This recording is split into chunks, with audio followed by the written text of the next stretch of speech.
Ang mga usi, laging nandyan. Mapa-crime scene, bagyo, maging sa sunog. Nariyan ang mga yan. O yan o, tingnan mo.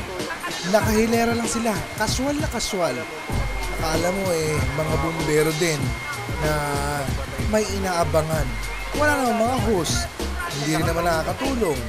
Pero nakatambay sa harap ng nasusunog na bahay. Hindi nga mausok, pero marami pa rin meron. Marami? Bakit? Wala lang. Ba't kaya? Ano sa tingin mo bakit? Ganun talaga. May shooting. Parang ganun, ano? Oo. Nandiyan ka kasi, nandiyan si Oscar Oida. Parang nandiyan ka kasi. Ha? Hindi, nandiyan si Oscar Oida. Nandiyan si Oscar Oida. Sige. Maging sa mga aksidente, nariyan din ang mga usisero. Yun nga lang, di sasakyan pa, kaya mas masikip. Umusyoso pa eh. Kaya nangyayari. Kaya nagkaka-traffic lalo. Yun. Okay, habang nagaganap yung aksidente doon sa kabila, may naman aksidente dito, pulis. Sumemplang yung kanyang motorsiklo matapos sumabit doon sa isa pang motorsiklo na umano'y huminto para umusyoso sa nangyaring aksidente. Ano masasabi mo doon sa mga usyoso? Ha? Napaka-chismoso kaya yan. Ayan o, resulta yan ng pagiging chismoso ng mga Pilipino. Dapat hindi na, no? Ano bang ginagawa mo dito? Chismoso. Usyoso. Illegal na chismoso. Kaya nandito ako. Pero yung mga ito, wala ito eh. Mga house show na chismoso itong mga to eh. Legal na chismoso?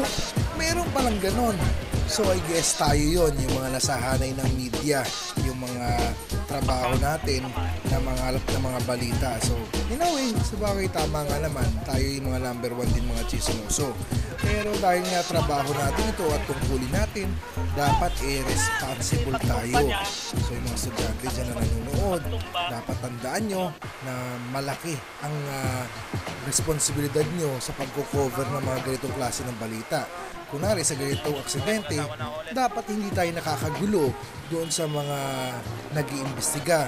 Hindi rin dapat tayo makakasagapa lalo sa daloy ng trapiko. At lalo maging maingat doon sa mga crime scene dahil baka mamaya hindi pa natin nalalaman na kukontaminate na natin yung mga ebidensya, nasisipa na pala natin yung mga basyo ng bala at kung ano-ano pang mahalagang bagay para sa pag-iimbestiga. Namin. Ito, chismoso rin to. Chismoso rin to. Ito masismoso. May dala pang pangkuha. Chismoso. Pero mas kilala kami bilang reporters. Super. May bago tayong kasama.